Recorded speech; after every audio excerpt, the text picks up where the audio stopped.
Hello, everyone. Welcome to Tarnished Bronze. Patrick and I are here again. And what are we looking at today, Patrick? Today is the Avengers 294 through 297, and this is Walter Simonson's very short Avengers run. It was part of it, I guess, shorter than I expected. Spoiler alert, I've read ahead a little bit. So I actually know that Simonson isn't with us for that long on the series. But this run is part of his brainchild, I guess, if you So, want to after call it. the short-lived Ralph Macchio run with John Buscema and Tom Palmer, we get a short but longer-lived run with Walt Simonson helming all of this stuff. And Simonson seems like he's got this leadership conundrum going on. And we drop right into the action with everyone's favorite Dr. Druid with the only chair in Avengers Mansion. So I really had to highlight this page because, like, just there's not many We've places to sit in these headquarters. we've never, they used to in the Avengers Mansion, they used to have the big Avengers table, and everybody had their own chair. And I think I maybe even saw that they had their logos or initials at some point, maybe on them. Maybe I'm making that up. I've never Maybe. seen a DD for Dr. Druid though. So yeah. I could be thinking of the JLA, but I know that they used to have a table, a round table they could all sit at. But yeah, that's they don't have that at Hydra Base. I guess it didn't survive the Masters of Evil's invasion. But I'm glad for your sake that there's at least one chair, because I know this is a really pressing concern for you. It is. Probably the most stressful thing you felt over the holidays. Yeah, I just want to know that there's somewhere for Iron Man to sit. So this, as you said, we're definitely starting with a few things going on here. Black Knight is suffering from the blood curse of the Ebony Blade, because if you recall, Submariner has used it to chop his wife, who is the Leviathan, and that activates the curse. So Black Knight is he's suffering from stiff person syndrome. Not a joke, because our our very esteemed singer Celine Dion is suffering from that. So it's a real thing. But I like it when it uh, was called stiff man syndrome, and now that Celine I'm a Dion stiff has it as person. stiff person. Yeah, She has kind of co-opted it. They maybe become Celine Dion disease. I don't know. But so and Dr. Druid has completely turned to the dark side. If you recall, Captain Marvel has disappeared during the battle with the Leviathan, and he is actually hoping that she's dead. So he's not really playing around anymore. He's just hoping that she's been done away with, so he doesn't have to worry about her anymore. Meanwhile, he's having another. Um, what did you call him? I just was curious about how many erotic dreams are too many to have during your workday. And it seems like he definitely has a type, Dr. Druid, like the Conan wench is definitely his type. Although, Scantily clad. why Nebulon, who's essentially sort of from the future, or at least from the cosmic side of the Marvel universe, is so au fait and so convincing with these old-timey Lord of the Rings style dream worlds to create. Like, really, she's very good at that. Maybe she has a. She's plucking it from his subconscious, Oh, probably. okay, okay, I yeah, just came up with that. yeah. That's pretty good. I guess if you do wear pajamas and a cape, like, you're pretty much in the George R. Martin sort of strata of where you want to be, right? Exactly. But So yeah, he's here. Here he's battling the Destructicon with a K, uh, the beautifully named Godzilla-like creature with extra horns, and he's sort of becomes this traditional hero to destroy this Destructicon in his erotic fantasy, as you called it. so, Um, Patrick, the one thing I'm disappointed with is his self-actualization doesn't have a sick Conan mullet. Like, that's what, yeah, he doesn't even dream that he grew hair, right? yeah, no, that's what I'm really disappointed of is like if you have this awesome, cool outfit, right, and you've got the orange, you're the ziggurat or whatever, You didn't give yourself some cool flowing locks and an awesome sword made of crystal or something. I actually kind of like the costume. Yeah, I mean, he's self-actualized some good threads. It's just the rest of it. He could have added a toupee as part of his secret identity, right? I mean, though, Yeah, get the wig glue. or a So he helmet. destroys the Destructicon, but the just in the process, I mean, he basically destroys the city too. So I don't know really why they celebrate him. I can't imagine how many people were killed in the process of dealing with the Destructicon. But when he comes back, his lady is a lady in waiting, if you will, and you can see she's presenting her better half to him.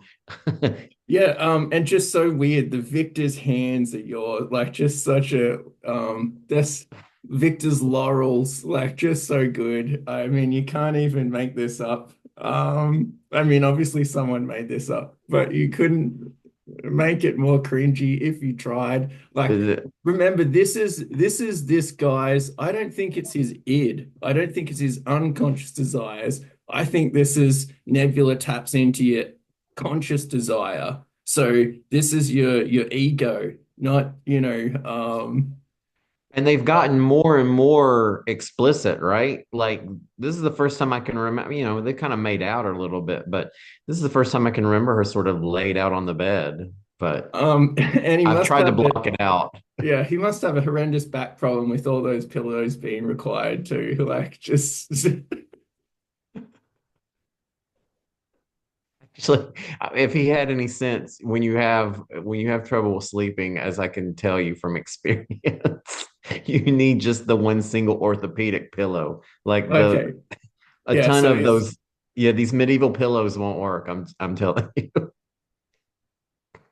well, So at least this brought a smile and a laugh because it gets pretty kind of turgid this series, but nonetheless, like the art is really great. Just here he is. I think on television back in the day, you had to have a foot on the ground in a sex scene, otherwise it was going to go R-rated. So I'm really pleased that Big John Buscema and Tom Palmer keep a foot on the or 2 feet on the ground to make sure that we can keep this for kids. There's some great like if this was what are those space adventures like Flash Gordon and stuff like this could really oh, work here. he's very Ming the Like Merciless. I think we yeah, may have said that before, but he is very Ming from Mongo. Yes.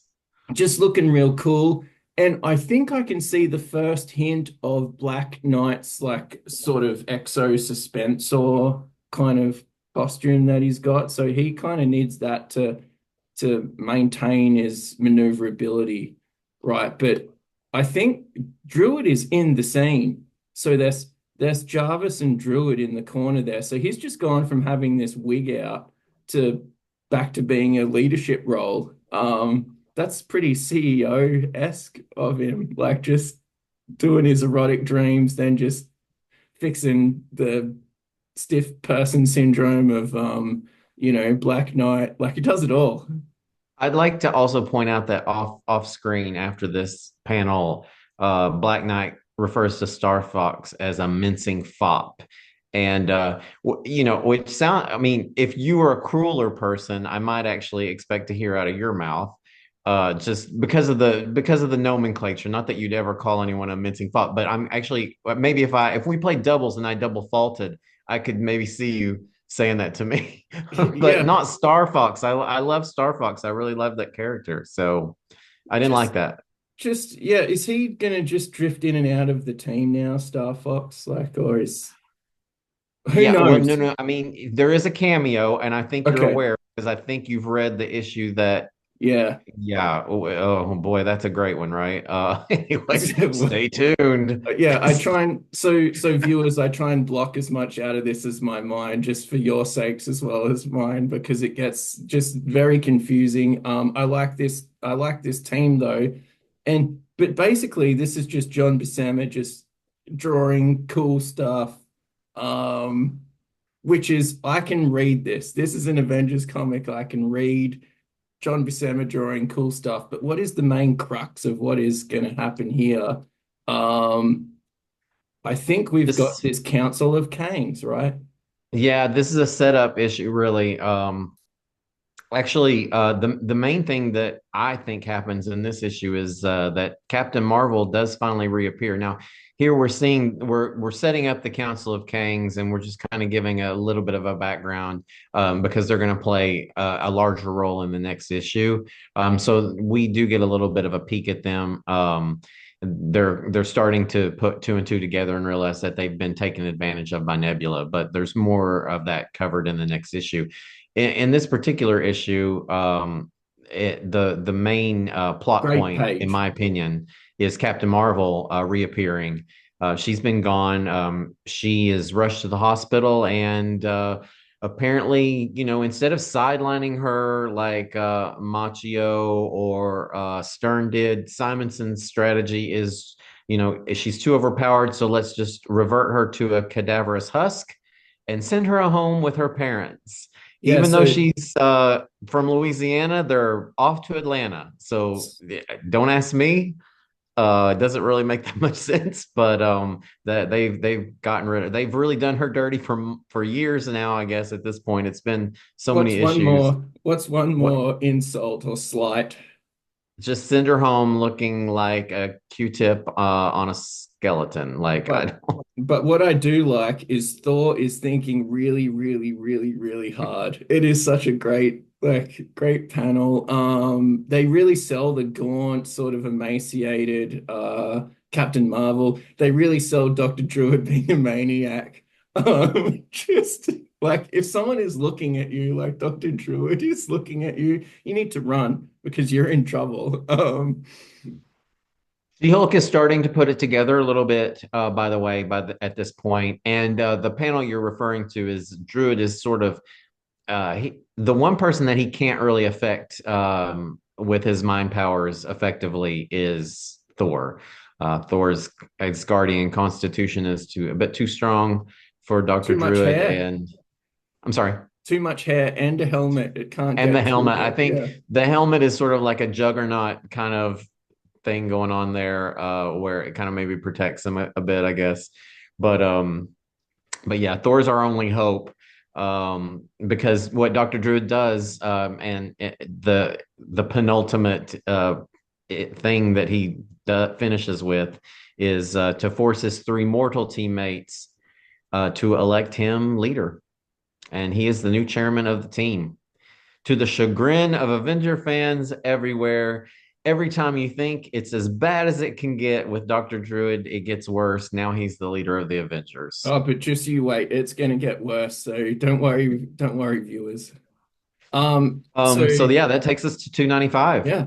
Now we've got Druid Ascendant, and he's in Yes. some sort of mechanized dinosaur world, which doesn't really He pay off. As much as this seems like the coolest thing ever, Thor fighting mechanized dinosaurs. Um, I don't know what does this episode have in store for us besides more mid-Avengers conference table sex dreams. I forgot that happened, but this is exactly what I'm talking about. They used to have this table in, so maybe it did survive, or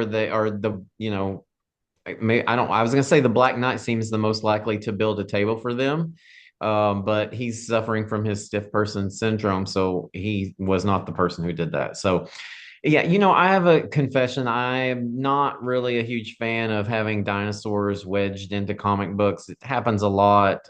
These are mechanized, futuristic, robotic dinosaurs. I get it. I know it's for kids. I know comic books are for kids. I'm not a sourpuss when it comes to things like that. I understand, but it's just not one of my favorite tropes, just personally. And so the Roboceratops, the Mechanosaurus Rex, and the Dino Droids are not really my favorite. But what happens is Nebula Kang is what I'm calling her now.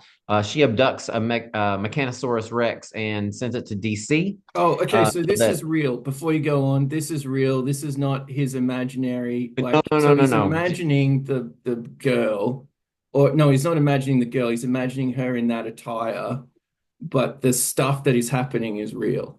She does Okay. this to give him a reason to send Thor away.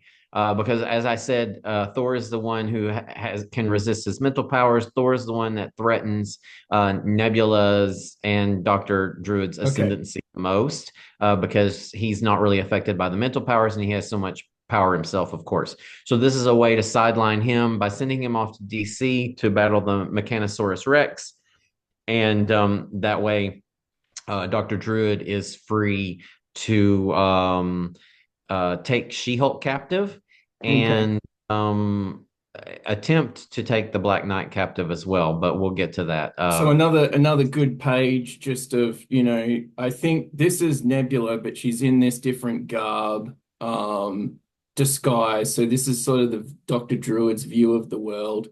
The Kang Council only has one chair. That's why they're so mad, and they need to get to the Avengers Mansion to get some more chairs. Um, and then basically just Druid is just told, we need to clear the deck so that your chairmanship can succeed. Yeah. And so this is how he goes about it, which is another kind of cool page, actually. There's a lot of cool views. I like this top down and these bottom up kind of views. Never sit in a chair that Dr. Druid offers you, basically. That's rule number one. I think they explain it because she's partially under his control, but I mean, what kind of chair can hold She-Hulk? I think at this time she can bench press maybe 80 tons or something Yeah. crazy like that. So yeah, he captures She-Hulk and he attempts to capture the Black Knight, but the Black Knight actually is able to escape, thanks to an assist by She-Hulk's mule kick to Dr. Druid's backside. And meanwhile, Thor is having a little bit more trouble with the Mechanosaurus Rex than maybe I would have expected. Yeah, this is where I think they're trying to stretch things out because we know that the big crossover Inferno is coming. So I think that they're making this 4 issues instead of 2 or 3 because they have to fill some time before that has a hard sort of start. And we'll get And there into is that in the future, but some of a this lot seems of a padding little in bit all this issue. uninspired. Yeah.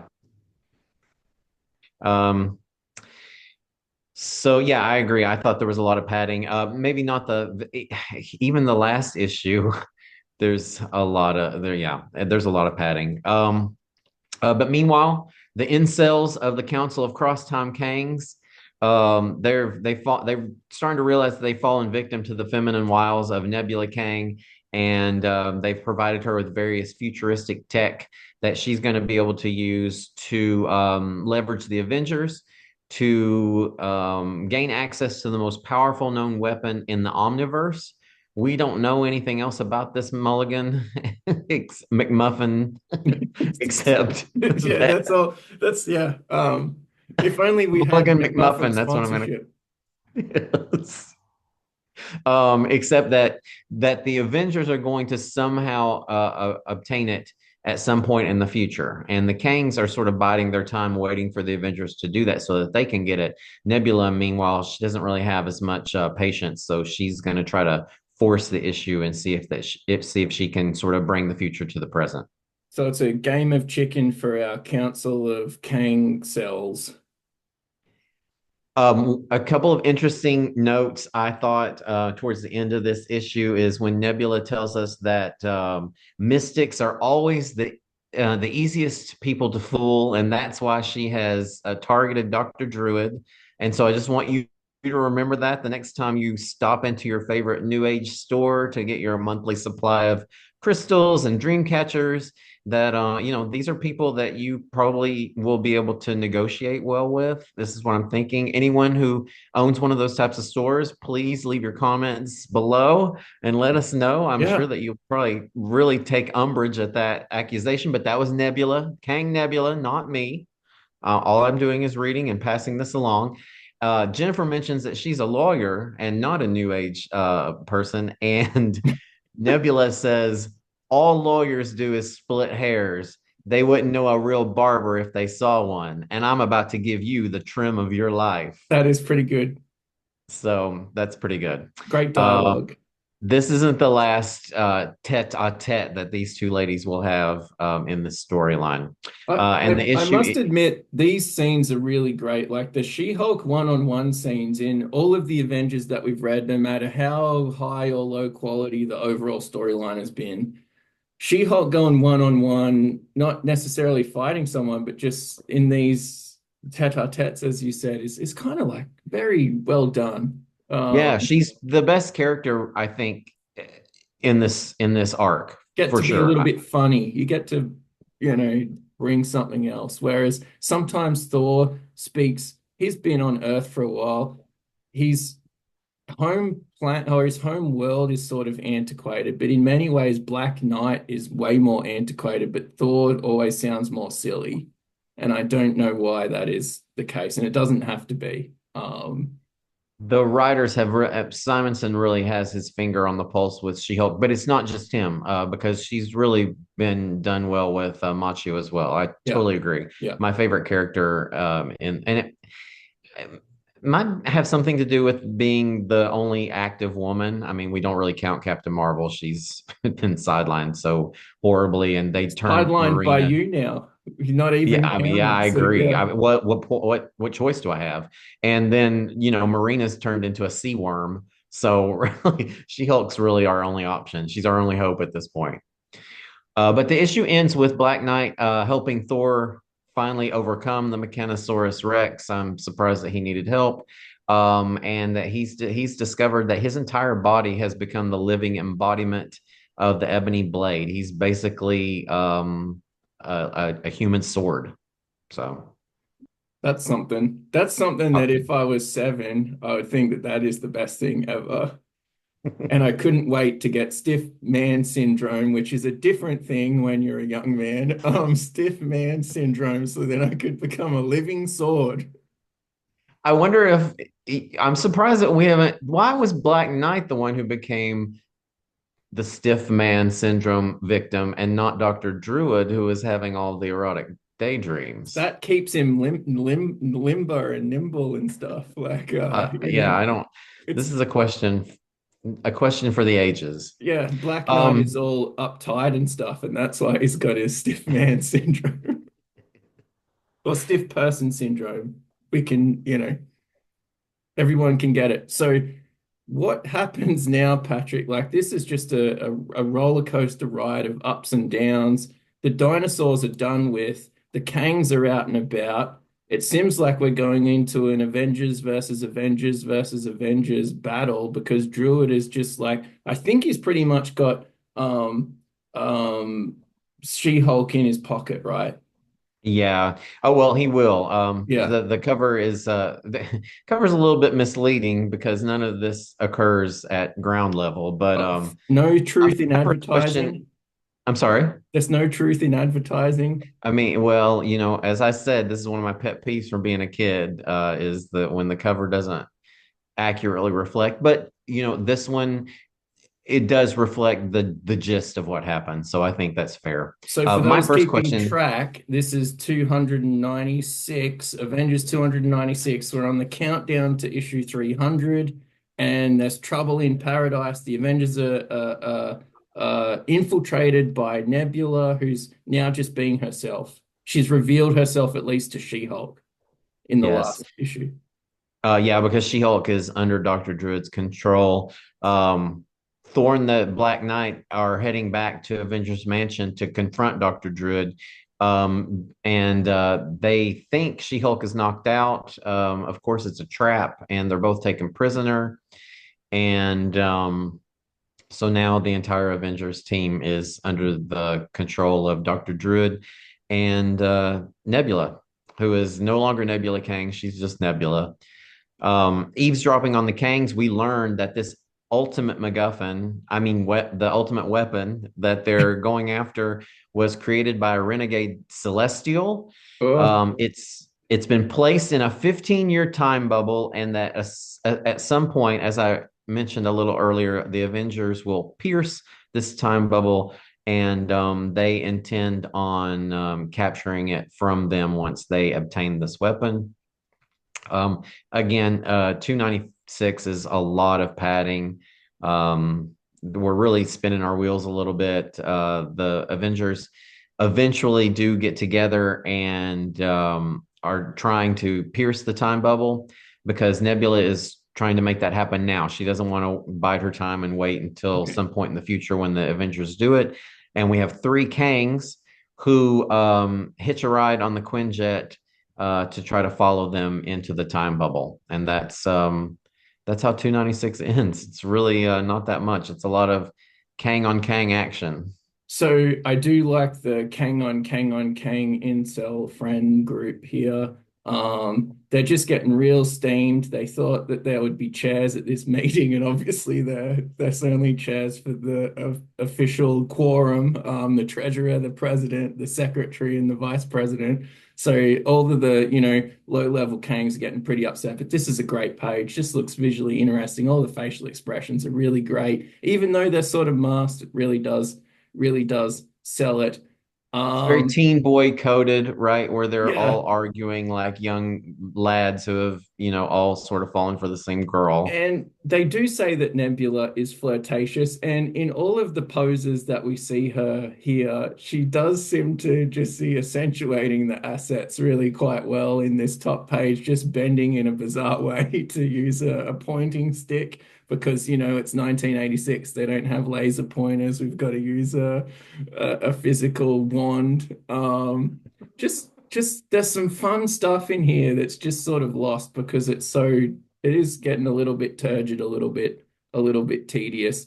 Um, and The story's good, but as you yeah, said, it just needs, in my opinion, it needs to be condensed a bit. it to me it just is plodding a little bit rather than, and it could really soar if they just Yeah. did the good bits, but it just sort of is plodding. Another great view of the mental powers of Dr. Druid, just going really concentrating there. Um, And then I think, yeah, we've got the three that are jumping into our little time bubble ship. Another great set of panels. Like, I could do with a Cross Kang Incel Brigade adventure, a KTCBA, if you will. Yeah, anytime. And then here's our time bubble, and Now that's where that's the just that's where the beautiful. I story love ends. Yeah, that. like it's pretty cool stuff. And then I we wouldn't get mind having a into Christmas ornament that looked like that. I don't know who's doing all of these the geometrical shapes. I think maybe it's Palmer who has the misfortune of having to rule all these lines. But the graphics just look great. The visuals are all excellent. It's just this up and down pacing. I think it's the pacing, Patrick, because we've just done a few annuals that have 30 pages and I don't get tired. And this is 20 pages of story and I'm getting tired. The plot doesn't move forward quickly enough. Like I Okay. said, when I went back through my notes, I had taken notes on the minutia, but when I went back through the highlight, the main things that move the plot forward, the plot doesn't move forward much with this, right? We okay, yes, we get Thor and the Black Knight finally under Dr. Druid's thumb, but that kind of happens rather quickly. And off And screen. yeah, and we Like, learn a lot about, well, not a lot, but we learn a little bit about the ultimate weapon and why we're piercing the time bubble, and then we go to pierce the time bubble, and that's about and it. I am expecting the Kangs, the Cross Time Kang Council, to be a villain in this story for the next year based on the amount of time spent. And Yeah. that's why I like it so much because it's so cool. This is a cool world, a cool Different gang of variations. people. Love a variation on a theme. For Yeah. me, I love it. Yeah. And I'm It expecting them doesn't to be a happen. villain for the next 12 months, but we may even wrap this up in issue 297, which seems a bit of a damp squib for how much I like the Kangs.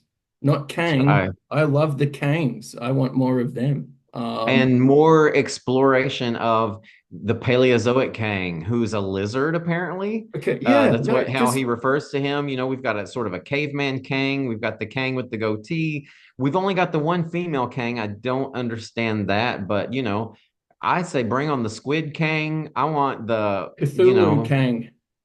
yeah. all of it. Bring it all. Where's the witch doctor Kang? But yeah, like you said, it wraps up in 297. Mercifully, that splash page is worth the price of admission now. But that's also because I have a full-time job. When I was a kid, I don't know. I don't know if I could say that. I mean, this issue was what, $1, so that's not bad. Yeah. But beautiful, right? We got the Kirby crackle, as you Oh say. yeah. Let's just But let's just in pause on this. Future's imperfect. Great text. Great star stuff. Great ship. And then the time bubble isn't our Legion of Superheroes time bubble. It looks like a bespoke Avengers time bubble, which is pretty good. in the narration, Nebula is referred to as a woman of questionable virtue, which could be the understatement of 1986. Here we see Thor and the Black Knight are sort of outside the Quinjet, trying to help them pierce the time bubble somehow. I'm not really sure With how his that works. living sword, the living sword.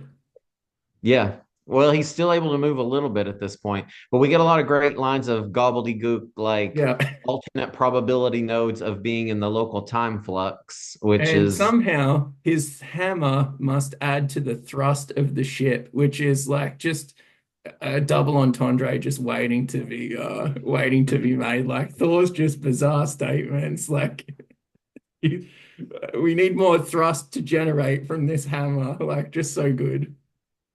um, I think we do know that at this point the Kangs have actually been left behind, but they sort of do their time trick so that they're able to hitch a ride on the Quinjet and But where do attach they hide? themselves. I'm sorry. Where do they hide? Like the They attach advanced themselves beams. somehow under the wings. There's a council of them. There's just hundreds of these top intellects. They can do different time streams. They can figure out all this stuff. And it's just basically come down to them hiding in the bushes, in order to avoid the Avengers. and That's then and then suction cupping themselves underneath the wings.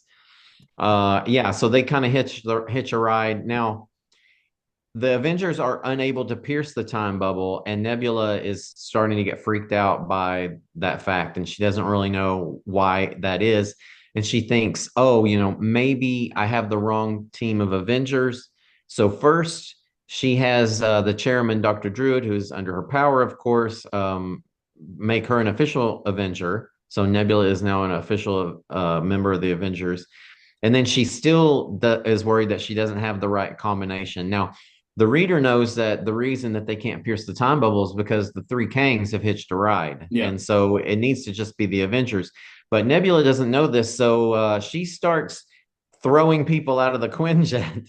And the first person on the list is stiff person Black Knight, Dane Whitman. And She Hulk yeets him out of the Quinjet. But he's saved by the Kangs because the Kangs know that they don't know what group of Avengers eventually pierces the time bubble. If the Black Knight is one of those Avengers that they need, then they need to make sure they keep him alive. So it's their behest to save him. So they do. Then there's a lot of shenanigans inside the Quinjet that only a carpooling mother with rambunctious kids could appreciate, where She-Hulk fights Thor, and then Thor fights She-Hulk, and yeah, they rip the lid off the Quinjet, and it gets pretty crazy. Just great cartooning here. I don't know where we are anymore. This might be in the next little segment, but this just makes me smile. It's such a great pow. So good. We've waited so long for this, and Yeah, that's all we get. this is the culmination of I think at least a dozen issues, We've been waiting and waiting and yeah. waiting. He barely gets his comeuppance. He has gotten kicked in the previous Okay. a couple of issues ago. Yeah. She gave him a little kick in the butt, but otherwise, this is about it. I mean, she could have put her fist right through his skull, by the way, just for those keeping score. But yeah, She-Hulk and Thor both sort of go in and out of being under control by the mind benders. I couldn't I really also understand that, to be honest. It was like it waxed the way it waxed and waned. I was like not sure if Thor and stuff were just doing it because they had to save everybody, or if Thor was sort of, under the thumb of Druid. it took three mind benders to get him under control, and then Okay, one of the Kangs sort of short circuits the mind benders, so okay. he kind of is free, but She-Hulk is still captured. And then She-Hulk's mind bender is destroyed, and she goes crazy and goes after Nebula. But somehow Thor falls back under Nebula's control, and he fights She-Hulk. So I was confused by it too, and I was taking notes. So I can't imagine how a kid would really kind of follow this. But it's just basically chaos, right? Yeah, We've got the two it heavy does look, hitters. it looks good on the page. Yeah, and we need the Avengers to fight each other because Kang and Dr. Druid aren't really worthy opponents for these two big, you know, super strong heroes that we've got here. Yeah, that is a good point. You got to have someone who carries a viable threat. And so the one time that Nebula isn't trying to look sensual, she's rocking back on her behind after taking some lumps from She-Hulk. So she will come back later, I imagine. Yes. And She-Hulk is crazy angry. She says, my favorite line in this one is, when we're done, honey, they aren't going to be able to pick you up with a sieve. Yeah, Uh, yeah, that just there's so many things wrong with that. I don't even know where to start, and we could do a I whole think what podcast she on that. means is that a sieve won't be able to hold her because she'll ooze through. Yeah, Whereas if you were to sit in a sieve that was human size, you would be able to stay in it. I mean, yeah, imagine a human sized sieve. Okay, wait, this has gotten too far already, right? yeah, yeah, Imagine a yeah. human sized sieve. And then we'll just leave it there, because we could debate this for so long. But nonetheless, you can't pick up anything. If I was picking up something, wouldn't use a sieve. Just, No, maybe a scoop, yeah, scoop something into my sieve. I could do that. and then Um, shake it through. yeah. Anyway, in the moment we've all been waiting for, Nebula is torn from the Quinjet. Dr. Druid, who is still under her control, jumps to follow his beloved, and they're both pulled into the breach, hopefully to never be seen or heard from again. But we can't be that lucky, right? You And the never know. remaining, This is the Avengers, but we are lucky enough to have panels like this. This is yes, just gorgeous. And it's gorgeous in both the illustrative sense and in the sense of the storyline. It's like She-Hulk's really thinking that maybe I should have killed her. Like, this guy firstly made her friend Captain Marvel really sick, the leader of the Avengers. So just take away the fact she's the leader of the Avengers, but like causing visible illness and concern for her friend, violated her own sense of self, and so on and so forth. So I think this is like underselling it, if anything. Like, this just there was some good consequences here. I don't think She-Hulk is necessarily the same sort of happy-go-lucky person as she was, which is kind of sad because that was my favorite part of She-Hulk, is about how she'd flirt with a guy from the Middle Ages or whatever. Kind of it is fun. sad, and it makes sense because, right, she's super violated. But for me, that almost here's the thing. If I'm mind controlled and you drive me to such a rage that I want to kill you, and I don't end up killing you, I'm not really going to judge myself. I'm going to give myself a pass on that. But that's just me. You Yeah, know, no, maybe no, I think it's legitimate that she didn't do it. I just think that this sells that. So sometimes the thought bubble in a comic is not sold by the visual. Here we have oh, someone who's experiencing anguish, the rising. panel Yeah, the panel is perfect. The panel is perfect. Writing wise, I feel like She-Hulk's being way too hard on herself. That's all. yeah. And I think it's just because I really love the character. I think she recovers from this. Obviously, She-Hulk is She-Hulk, and I think her characterization over the years has been pretty consistent. So I think she gets that happy-go-luckiness back. But uh, really, as we, I think, discussed earlier, it seems like an excuse to kind of clear the board, right? We need all of these Avengers gone. So She-Hulk is questioning her lack of control of her rage, and she leaves to have some alone time. Thor and the Black Knight are off to Asgard.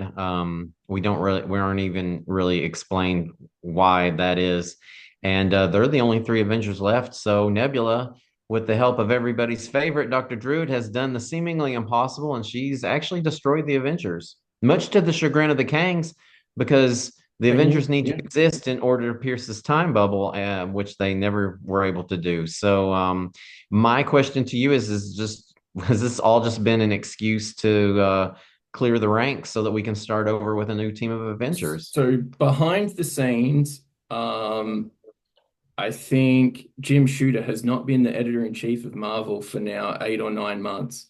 So it seems likely that Shooter would have gotten um, Simonson on board. And now the new guy, I think, is Tom DeFalco, maybe has some different ideas about what he Mm, wants to do. And one of those big ideas that he had is that we're going to get John Byrne back from DC. So he right now he was doing all the Superman books and Legends and so on. Now he is going to be doing the Namor book. He's going to be writing the Avengers and probably a whole shit ton of other stuff as well. That's what I think is why Simonson's thing is cut so short. Having said that, Simonson will work for DC and Marvel and Dark Horse and all these people like even when these other people are in control. So it's not like they kicked him out. I think they were just like, we'll give you issue 300, but we're shaking things up with the Fantastic Four because like the X-Men are just going gangbusters with, Mark Silvestri and Jim Lee and all that. The Spider-Man franchise is going gangbusters with Todd McFarlane and all these the core of the other like non-mutant heroes are basically being left in the dust by this mhm. pop cultural phenomenon and we need to shake it up. And I'm sorry, Walt, but like, and I'm sorry, John Buscema and Tom Palmer, but you're maybe yesterday's men, even though like, there's nothing incompetent about this. It's just the fact that they had to fill the issues. They were Yes. milking it to 300. Um, and then it does get real peculiar after 300 as well. The lineup Yeah. for the next lineup will feature Jarvis. So Patrick and I are gonna get into that. And then the lineup after that features like a weirdo Gilgamesh Eternals character. I think Thor is back. Captain America may Fantastic be back in Four. the US agent thing, but then it features like Reed and Sue Richards, and it seems to be going well.